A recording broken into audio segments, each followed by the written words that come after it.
Hello, everybody. Welcome back on another Sunday with another guest on the channel today. This is second season for this podcast, and I'm really thrilled to be here with the Rahul Roye. So today we are diving into the creative world of an incredible artist whose work is not just about creating a story, but also bringing them to life. So it comes to life through the films that he has been casting through his journey of his career. And yes, you heard it right. We are exploring the art and the technology in the intersects in the unique and the most powerful ways.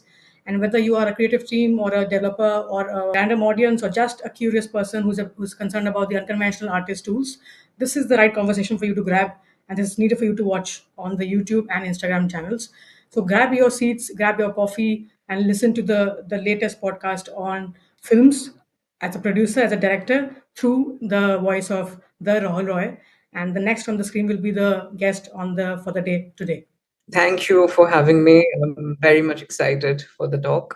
Can you please introduce And introduce yourself once again to the audience? I'm sure they know you uh, very well, but still, yeah. I'm Rahul Roy. I'm an independent filmmaker and screenwriter and producer from India. Been working on films since like last few couple of years now. And my film, like two directorials, Man and Wife and A Lullaby for Yellow Roses, have been like done kind of well in festivals, and people really resonated with the stories, which is more important, I believe. Yeah, and I like to get involved or write or direct or produce stories which talk about the the agencies or algorithms of society, like that we kind of set as a template. And yeah, so anything of that sort, but especially gender binary and like, yeah, so mostly that, gender politics, queer politics. Yeah. Okay, I'm glad I came across your profile and actually thought of inviting you on the channel because I have seen a few of the clips and they were really fascinating and interesting for me. I was like, oh, okay, this needs to be talked about. Thank you once again for joining the talk. And we'll start with the first question that we are really curious to know about you. And that's starting about your journey. Then, as you can explain us, you can tell us about a bit about how the background in the English literature has influenced your approach to the filmmaking and the storytelling that you have been doing now. I actually always wanted to be an author, a writer, and I've been always been very fascinated with literature, not just English literature, but any sort of literature, regional literatures, especially, like, to be very specific. But English literature, I wanted to like pursue. There are things like because you have to, like align to some sort of academic career.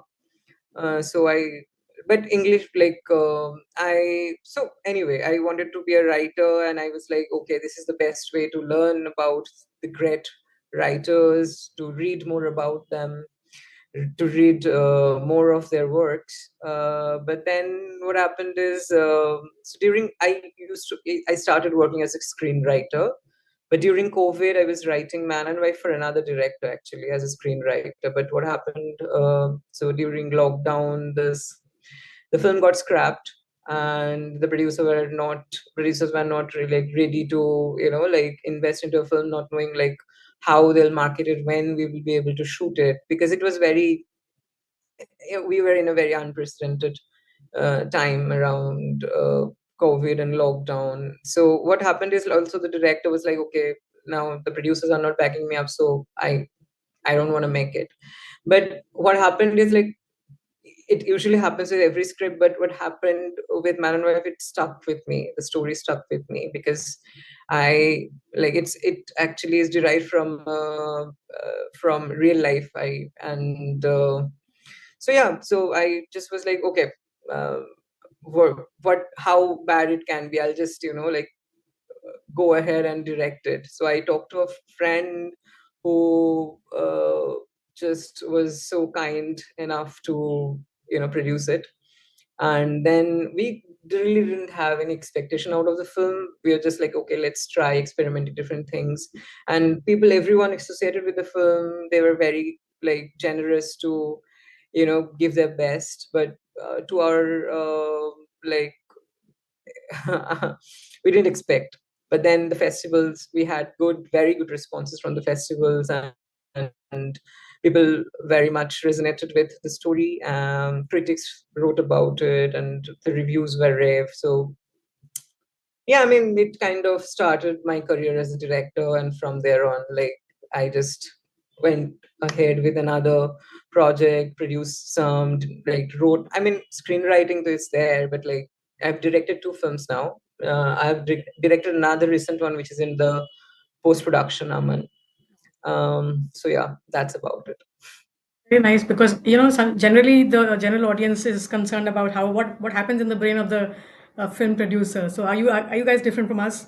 So that's the curiosity, and then it's good to know that you also face some struggles, and it's not very easy to just cling to the just to have those success, those years where you actually have those every possible comfort of your life, and then you're enjoying the publicity and everything. So yeah, so that's the reason because of which I wanted to have this question on the channel. Okay, so the next one is that your directorial debut, which is The Man and Wife, which you have been talking about, it resonated with the audience across 150 international festivals. So, what was the inspiration behind the movie, and how did you actually what did you experience about this feminist stuff, and then the queer stuff, and then how did you shape the narratives? All of that, please share with us. Being genderqueer myself, I have always seen this idea of gender binary as more of a political tool than like a biological fact. And in order to preserve gender hierarchy, like, men are better than women, and to stick to just these two gender identities, which anyway. And so that kind of like, and also it comes from, I can't take name, of course, but it like, the film comes from a very, like, it's a very close friend of mine. He's a very close friend of mine whose life is very much similar to the main character, the protagonist of the film. And I was like, okay, I could never really, actually, as a genderqueer person, I could never really fit myself into the pre-existent algorithm set by colonial, white supremacist, heteronormative gender binary. And I always wanted to, like, point it out that I mean, there are, like, as much gender possibilities as much people are there in the world. And that's what the story is about, where it's about Sohan, who's a gender binary person. um, and on the wedding day, he actually comes out to his bride to be, who was like, and it's also, there are lots of layers where the bride was also not asked if she wants to get married or not. Her consent never mattered. But he actually wanted to come clean, like, this is who I am. I am, like, his sexuality is straight or bi or whatever, I mean, but like, that is also his like, he who he is. And yeah, so from that, that was the inception of the film. And yeah, from there we took it ahead, and it's a very small film, actually, 9 minutes. And yeah, so that was Man and Wife, like, how we incepted it. I mean, the script I was writing for the another director, it was a little different, because it was about like, a son coming out to his mother. But I believe that about your sexuality or gender identity or whatever, I mean, if there is any person who's entitled to know about it, is the person you're going to get married with, or you're going to share your life with. I mean, of course, I mean, you would like to share it with your parents, but that is, like, not the primary concern. So, do you actually face some issues and challenges in trying to publicize movies? Because initially people don't accept very easily, right? I'm sure they don't accept very easily. So, but I was really fascinated because the cinematography of the movie was really, it actually gave me goosebumps when I looked at it for the first time. I was like, this should actually be brought to the picture and to be talked about. So, please share your experience with that. How do you struggle? uh, Yeah. Thank you so much. The cinematographer is Manoj Bhattacharya. Has been, like, he is a magician when it comes to like, film. Like, he does wonders, honestly. I mean, We planned the movie for 3-4 months, and then we did the short divisions together. And because we didn't have budget, so we had to be very precise what we shoot. We didn't have the the liberty of shooting a lot of b-rolls and then in the edit table deciding what to keep in the film, because we're working in such a constrained budget. We're like, okay, we have to be very specific what we're shooting. And we had I did the production design myself, because, and again, we didn't have budget for hiring a production designer. And also it happens in a hotel bathroom. If the entire film happens in a hotel bathroom, we just install some lights and some elements to it, which is culturally has some context, metaphorical context. So yeah, that's about it. And about the see, the thing is, the dogma is always going to be there. It's going to always be treated as a taboo subject. But on contrary, I've also received a lot of love from the But audience of I'm sure every order. not now, because people are still aware of it now. So everybody is properly welcoming across the globe. Yeah. So I'm Yeah. sure. So I we, mean, yeah. no, sorry, you're saying something. No, so actually I'm trying to have these questions from the initial journey of your life, because I'm sure now you actually are a celebrity. Guys, let me just tell you, he's actually a big personality. He was totally humble enough to come on the channel, and then I'm glad enough to actually welcome him on the channel. But otherwise, the concern is that, I mean, if you look at the profile, you have a lot of followers. So I'm sure you're getting a lot of love from people, and they're welcoming for the movies. But we're trying to just have a glimpse of the initial journey when you started, and the struggles that you faced up till now, to the journey that now you have properly successfully achieved a great height. Yeah. So Honestly, okay. So I would like to subscribe the term privileged in terms of that, because my family have been very supportive about it. My partner has been very supportive about my career, and the friends, and the friend I talked about, Rujit Roy, who has produced the film, he was like, okay, you want to make a film? I mean, if it's not a big deal, it's not that much money, let's. So that's the most difficult part, I think, a first time filmmaker faces, like, how would I arrange money to make the film? But he was extremely generous to, because I already worked with him. I wrote a script for his own film which he directed, and he was like, this is the least I can do, just go ahead and make the film. Again, we didn't have any expectation. We were just looking at it from the lens of an experiment. Like, okay, let's try it. I mean, okay, how bad it can be. But, like, again, I mean, the actors brought the characters to life. Manos does camera, then Orithro doing the colors, and the edit especially. So everyone worked as a team. It was very much of a collaborative process. So yeah. And about, like, honestly, it came to India a lot later, because it was at the festivals where it was screening. It was almost like usually in the Europe or North America, and I didn't really face any that much of like hatred against it. yes, But, like, but when in India also, I mean, people have been very welcoming about the film, and they didn't see it as an aesthetic. They tried to look at it beyond that, like, as a film, not just about a gender binary person being the protagonist. Yeah. okay, very interesting. And thank you for speaking out on your about your journey and being comfortable with us on the screen. So okay, so the next question that I want to ask is that, with the recent short movie that you have produced, the short film that you produced, the Lullaby for the Yellow Roses, which is screening at the most prestigious festivals across the globe. So what is your opinion about that, and what is the current landscape for the cinema and the reception of that movie globally, on the global scale? Honestly, I mean, it's not recent enough. I mean, we shot the film in 23 and we premiered in 23 only. Yeah, but, like, it's still going ahead, Yeah, it's going still going. in I saw it. It's festivals. still ahead. So yeah, it's recent for us because we came across it Yeah. now. Yeah. So it's like it's still out there in festivals, and I mean, I've stopped counting, honestly. It's just so much love the film has, because Man and Wife has given me the opportunity to work in a Lullaby failure, but I think that is the film that has given me like a footprint as a filmmaker.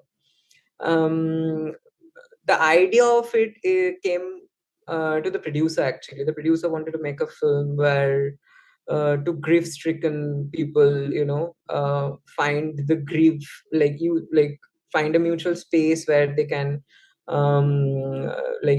see grief as a glue. Like it's about like an estranged migrant working class couple who just did okay like so they just killed their unborn daughter after knowing that it's a baby uh, daughter, and they come back from there, and that's what the film is about, how they very differently deal with it, and how patriarchy has an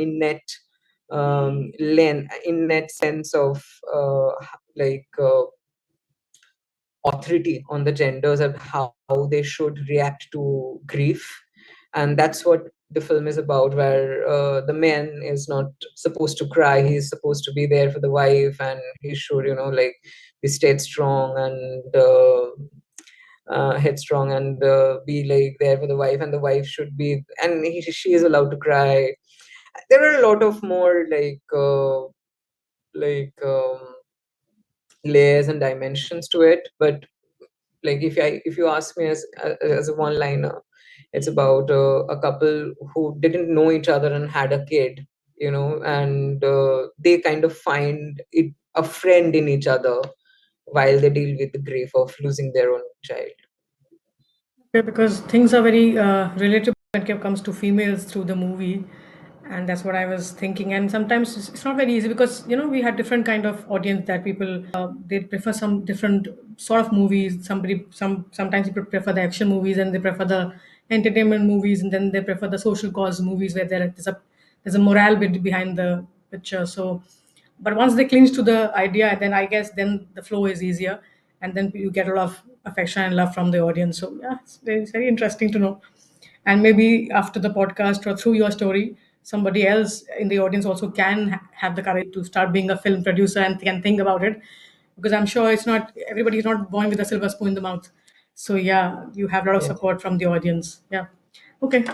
So moving to the next question, which is just about as a filmmaker, you have tackled a lot of subjects, different different zones, different themes like gender, politics, and social oppressions. So, what do you think is the role of a film in the challenging societal norms? How do you use your craft to ultimately push the boundary, looking at the society in the type we have? I mean, I think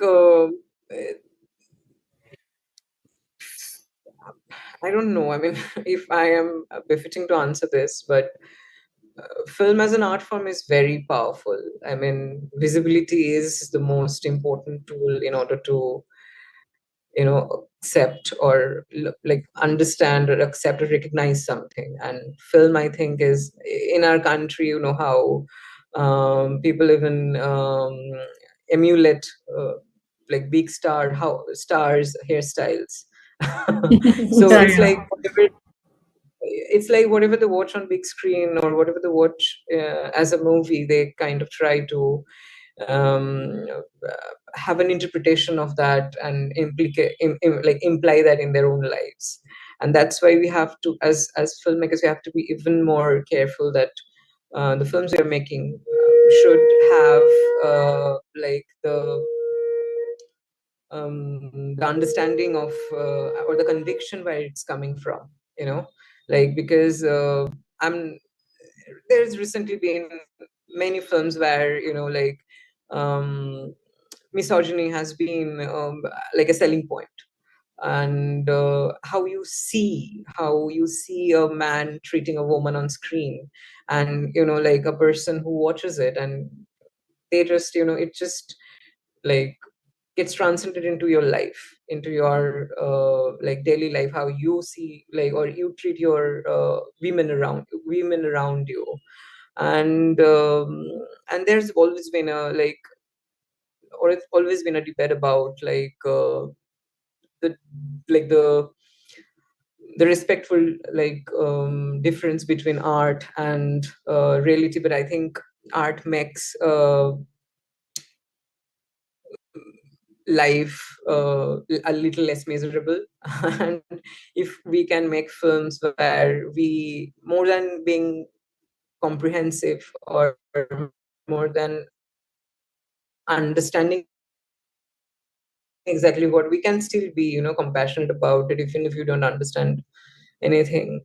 And it, what we are showing on screen. I mean, yeah, especially in recent time, in a time where there's so much communal hatred, misogyny, and there's been a recent like understanding of feminism to be um, like like I mean, matriarchy is not the answer to against, like, to fight against patriarchy. Like, there's also a sense of misandry in the understanding of feminism, which is also like we need to understand that, like patriarchy or the social roles, they put equal pressure, if not like, not equal, but like, like both of the gender roles and any other gender roles, they all are suffering from the same um, patriarchy, like the prey of patriarchy.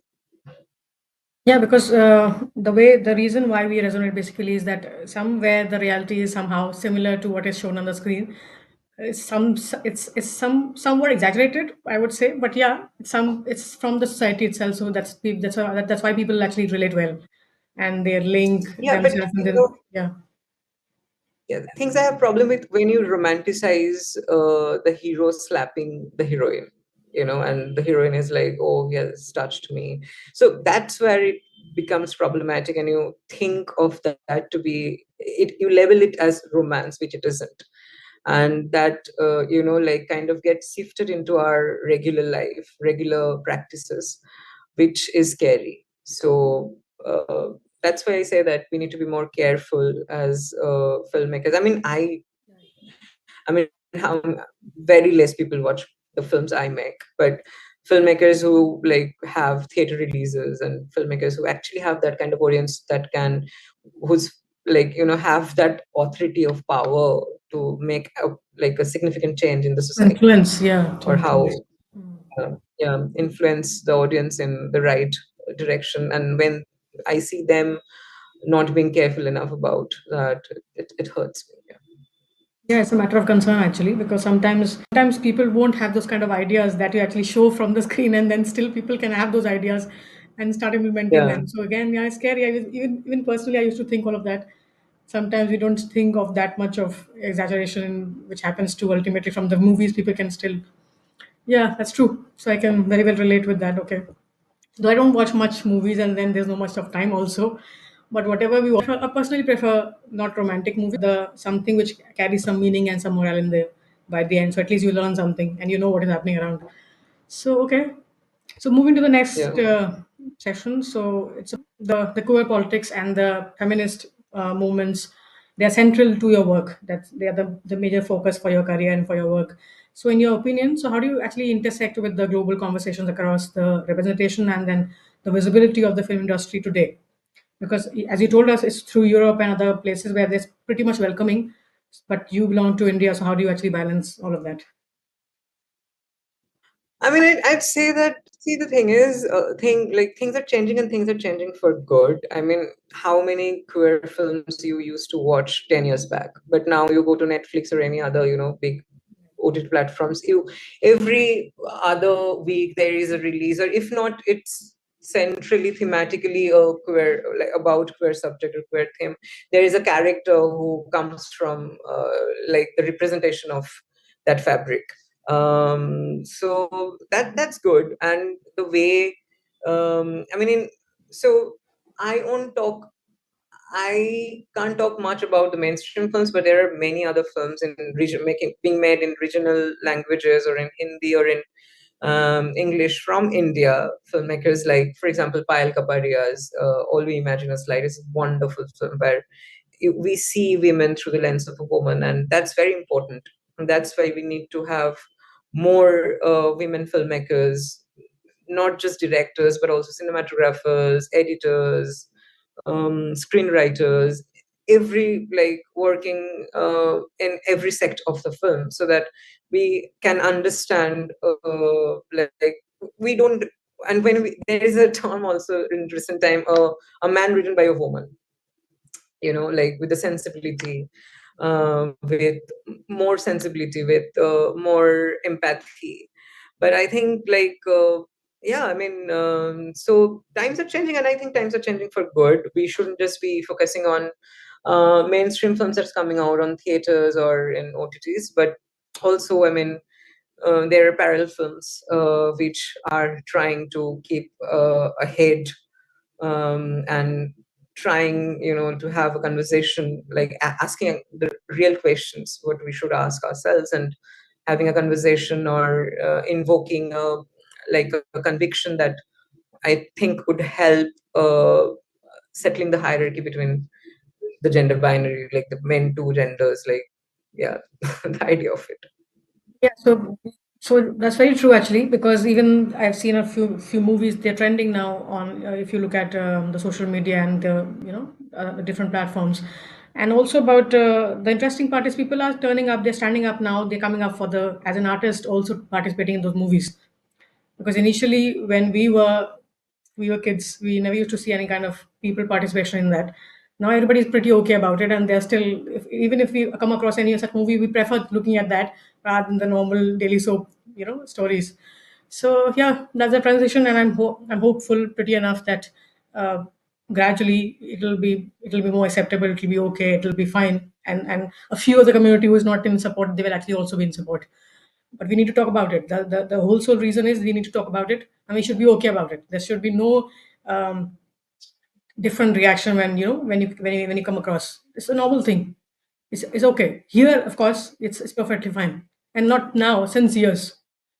So Yeah. appreciating the work is very very important, and then maybe I feel there's more creativity and you can enjoy those movies much better than the other ones, because other ones don't have story nowadays.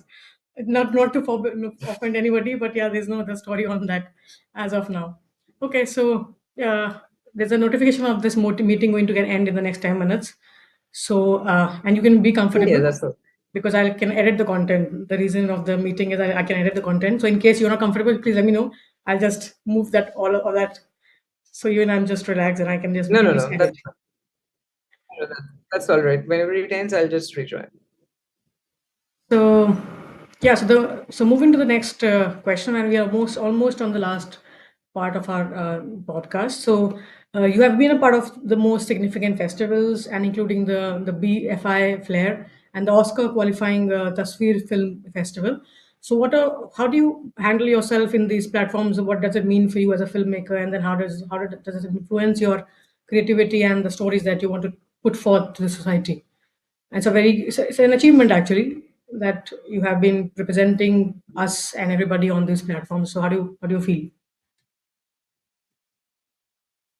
I believe every film festival is like a pilgrim for every film festival is like a pilgrim for filmmakers, and when it is like festivals like BFI FLARE or Tasveer or Flickerfest, Brussels Shorts, or all these big festivals. So when we said big festivals, we mean more audience, so that we can, whatever story we have to tell, it is reaching more audience, and we are having the conversation not just in a coterie, in sense of like an in a coterie of people, but also with a larger idea of audience. So coming from different order of life, having their own interpretation of the same movie, and starting a conversation, the conversation which is meant, which is why the film is made.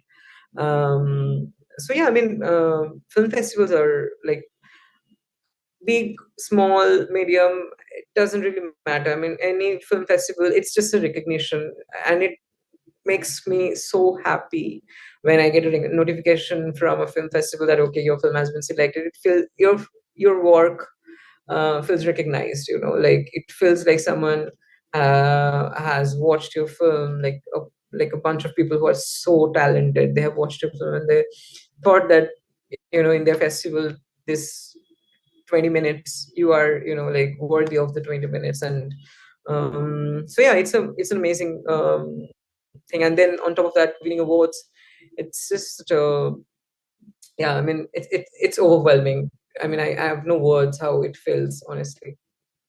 As you told us that you have been working on the recent picture or the recent short movie, which is you got some Qdrishti grant for that, right? So can you share about the project, and then what would we expect now when we go and watch that movie? So what is the new theme, and then what are the challenges you have explored so far?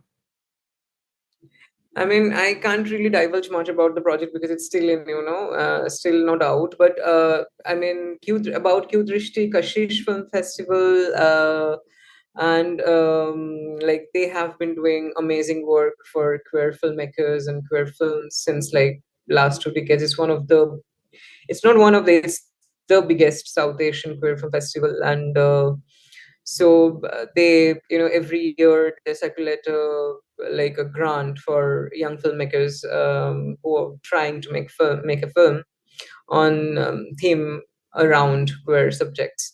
So yeah, it's amazing. And about the film we are all making right now, it's been shot. We are in post production right now.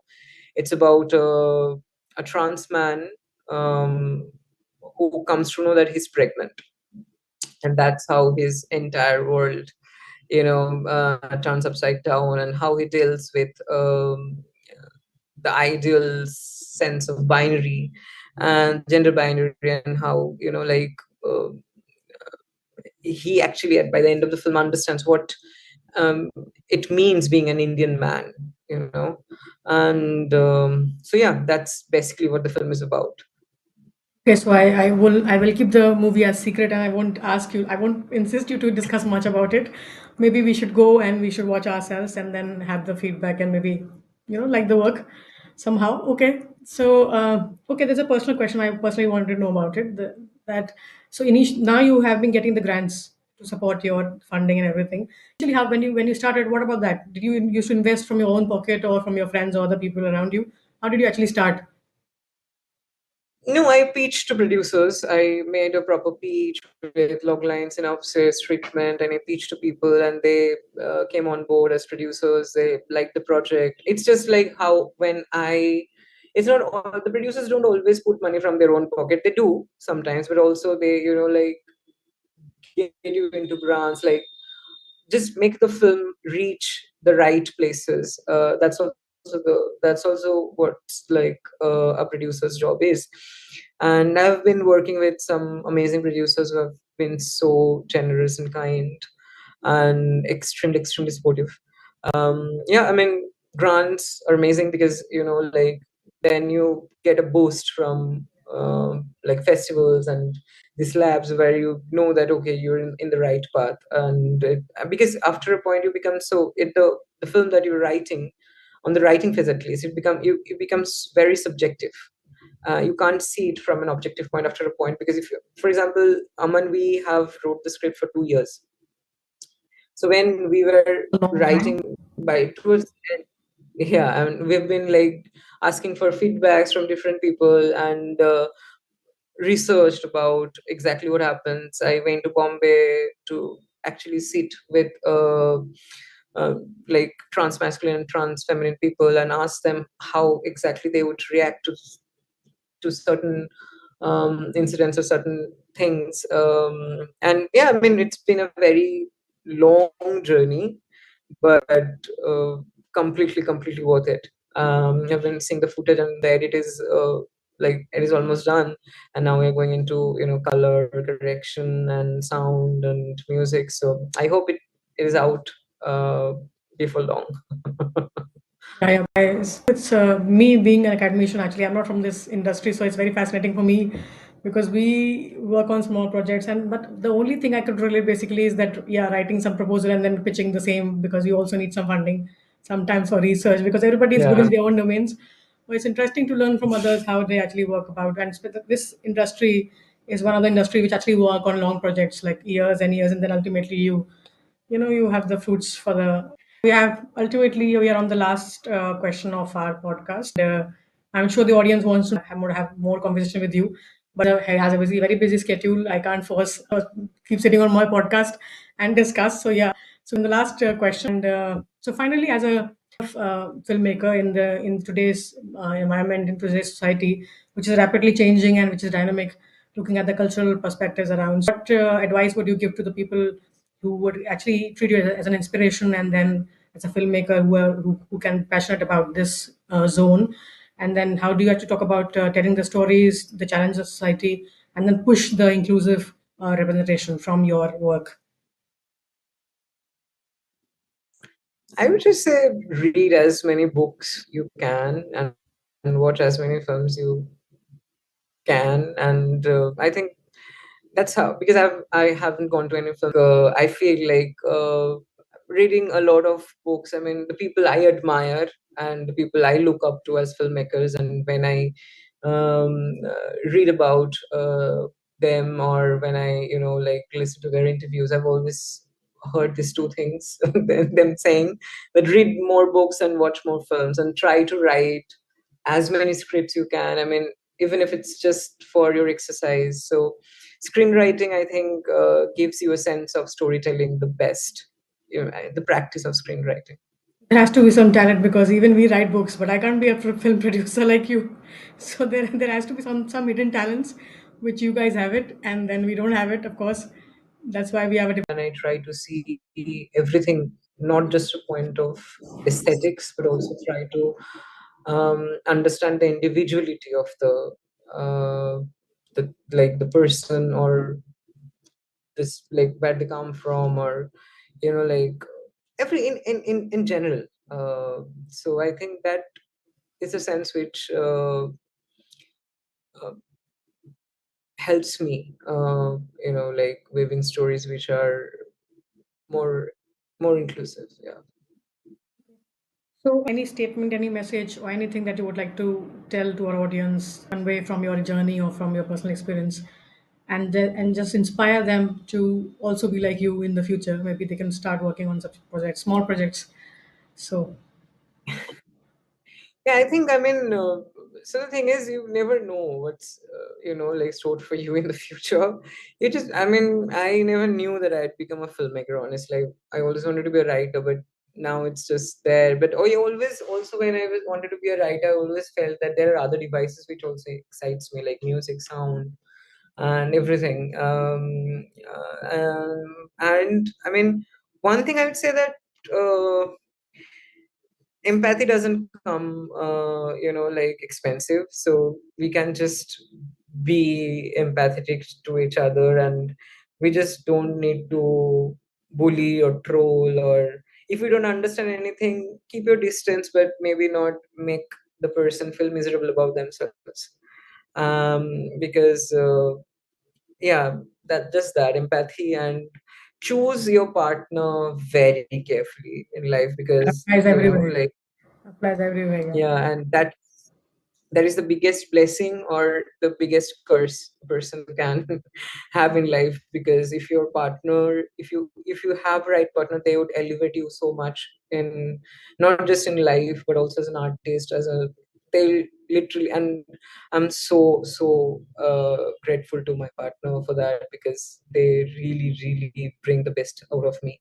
And even in lows, he's always there to support me, and he's always there to say that we'll get over with it, don't worry. So Yeah. that boost is very Yeah. important. Yeah. That's very important. Okay, so thank you for this wonderful message. And I'm so there's no empathy. We actually everybody is that's okay. That's the way of the style, the lifestyle. That's the way it is.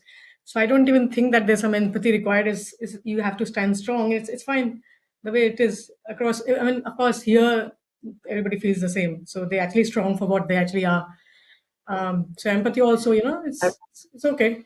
I wouldn't even say empathy. I would say I strongly stand the way it is. Yeah. yeah. And I believe that, like, art makes existing living, Right. and art makes moments monuments. So we need to be more like we need to be more careful what we are producing as in terms of art, and like what conversation we're trying to start with what we're like making. Right. And then people, I guess the upcoming generation needs to be more aware of it. So there's no bullying happening, because if they're aware of it, Yeah, the way we are, everything is perfectly fine. There's nothing very different from the way everything is yeah, around us. So yeah. yeah. Okay. So thank you so much for the time and for the talk and for the messages. And I'm glad that I could actually have a chance to talk to you in person, because you had a very busy schedule. So I'm thankful that you could spare some time for us. And then it's very interesting. I'm sure the audience would like it, and we'll have more podcasts with you in the future in case once you have more movies to talk about. So we wish you all the best, and yeah, thank you so much for the time and for your kind Can I words. just add one sentence? If, Sorry, yeah, with your permission, can I just add one sentence?